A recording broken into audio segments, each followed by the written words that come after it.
Hello दोस्तों, आप सभी का स्वागत है। और आज मैं आप सभी को बताने वाला हूं संविधान के बारे में कि जो संविधान है हमें उसकी ज़रूरत क्यों है। तो सबसे पहले ये जानना बहुत ज़रूरी होता है कि संविधान है क्या। तो मैं आपको बता देता हूं कि संविधान है क्या।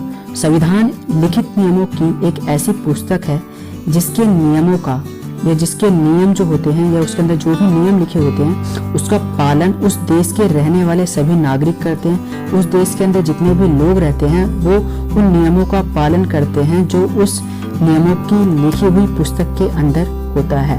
यानी कि संविधान के अंदर जो भी नियम कानून लिखे होते हैं उसका पालन उस देश के अंदर रहने वाले जो नागरिक होते हैं, वहाँ के जो लोग होते हैं, उस संविधान का पालन करते हैं। अब आगे बात करते हैं। तो यहाँ जो संविधान है, अगर हम भारत के बारे में बात करें तो यहाँ जो संविधान है वो सर्वोच्च कानून होता है। यानी कि हमारे देश के अंदर जो संविधान है उसे सर्वोच्च कानून माना जाता है।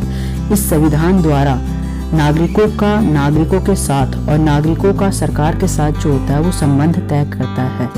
यानी कि जो हमारे देश के अंदर जो नागरिक हैं उनका जो दूसरे नागरिक के साथ क्या संबंध है उसको तय करता है। जो हमारे देश के अंदर जो रह रहे लोग हैं, ठीक है, हमारे देश के अंदर रह रहे जो नागरिक हैं उनका और जो सरकार है हमारे देश के अंदर उनके बीच में क्या संबंध है उसको तय करता है हमारे देश का संविधान। अब आगे बढ़ते हैं और जानने की कोशिश करते हैं कि हमें संविधान की आखिर जरूरत क्यों है, कि हमारे देश के अंदर अगर संविधान ना हो तो क्या होगा, क्यों हमें संविधान की जरूरत होती है। दुनिया के सभी देश में बुनियादी नियमों की जरूरत होती है जिसमें देश की शासन व्यवस्था को सुचारू रूप से चलाने जा सके। यानी कि कोई भी दुनिया का देश हो, वहाँ पे अगर नियम कानून है, ठीक है, तभी वो देश जो है सुचारू रूप से यानी कि अच्छे ढंग से चल सकता है। वहाँ की शासन व्यवस्था अच्छे से काम कर सकती है। अगर वहाँ पे संविधान ना हो, अगर वहाँ पे कोई नियम ना हो, ठीक है, तो वहाँ पे सरकार या फिर शासन व्यवस्था जो है वो अच्छे से काम नहीं कर सकती।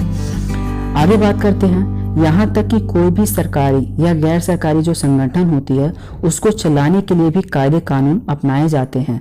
यानी कि चाहे वो शासन व्यवस्था जो है वो सरकारी है या फिर गैर सरकारी है, उन सभी चीज़ों में जो कानून होता है या कायदे कानून होते हैं उसकी बहुत ज़रूरत होती है। अंततः सभी संगठनों को एक संविधान की जरूरत होती है। यानी कि जितने भी संगठन हैं, चाहे वो सरकारी है या गैर सरकारी है, उनको चलाने के लिए एक संविधान की जरूरत होती है। जिन देशों में लोकतांत्रिक शासन व्यवस्था है वहाँ संविधान जरूर होता है। एक चीज़ तो पक्का है कि हमारा देश जो है वो एक लोकतांत्रिक देश है, ठीक है, इसीलिए हमारे देश के अंदर, ठीक है, संविधान है, ठीक है। यानी कि कोई भी दुनिया का देश हो वो लोकतांत्रिक शासन व्यवस्था को अगर अपनाता है तो उस लोकतांत्रिक शासन व्यवस्था को चलाने के लिए, उसको बनाए रखने के लिए उस देश को संविधान की जरूरत होगी। उदाहरण के तौर पर अगर हम बात करें तो फ्रांस और भारत ऐसे एग्जाम्पल आते हैं लोकतांत्रिक शासन व्यवस्था के अंदर जहाँ पे संविधान है।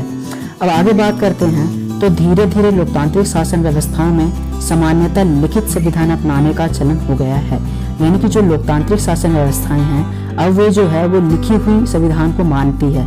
यानी कि जिस देश के अंदर लिखी हुई संविधान, ठीक है, होता है उस देश के संविधान का जो महत्व होता है वो बढ़ जाता है। जैसे कि कोई व्यक्ति आपको किसी काम को करने के लिए अगर वो लिख के देता है और कोई व्यक्ति आपको बोल के बताता है कि मैं तेरा ये काम इस तारीख तक कर दूंगा, तो उसी काम को अगर कोई व्यक्ति लिख के देता है कि मैं तेरे इस काम को इस तारीख तक कर दूंगा, तो जो उसके बोले हुए शब्दों से ज़्यादा महत्व उसके लिखे हुए पेपर पे जो उसने लिखा है कि वो इस तारीख तक आपका काम करके दे देगा, उसके महत्व बढ़ जाता है। तो ठीक उसी प्रकार से संविधान का है। हालांकि अगर हम बात करें तो जो ब्रिटेन, कनाडा, इजराइल जैसे जो देश हैं वहाँ पे लिखित संविधान नहीं है। अब चलिए अब आगे बढ़ते हैं कि जो संविधान है उसके क्या कार्य हैं। यानी कि जो संविधान है उसको क्या क्या कार्य हैं, उसके क्या क्या काम हैं। देश में एक साथ रहने के लिए लोगों में आपसी सहयोग और भरोसों को विकसित करता है। यानी कि हमारे देश के अंदर जो रह रहे लोग हैं उनके बीच में आपसी सहयोग को बढ़ाता है और साथ ही आपस में उन लोगों के बीच में भरोसा पैदा करता है कि वो जो जिस देश में रह रहे हैं वे देश उनके लिए सुरक्षित है। और देशों के बारे में बात करें, अगर हम देश के बारे में बात करें तो देश में सरकार कैसे बनेगी या कैसे काम करेगी, ठीक है, कैसे फैसले लेगी, ये जो फैसले लेने का अधिकार है वो किसे होगा, ये सारा चीज़, इन सभी सवालों का जवाब जो है वे संविधान देता है।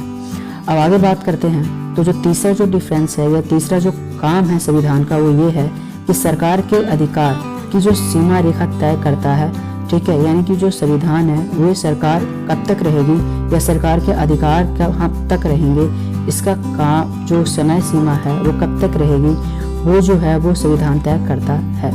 और जो नागरिकों का जो अधिकार है उसको भी संविधान ही स्पष्ट करता है। अच्छे समाज के गठन के लिए लोगों की आकांक्षाओं को व्यक्त करता है कि उस देश के अंदर रह रहे लोग जो हैं उनकी क्या आकांक्षाएं हैं, वो क्या अपने देश से चाहते हैं, उसके बारे में एक अच्छे समाज के साथ एक अच्छे समाज को गठन करने में भी जो संविधान है वो मदद करता है।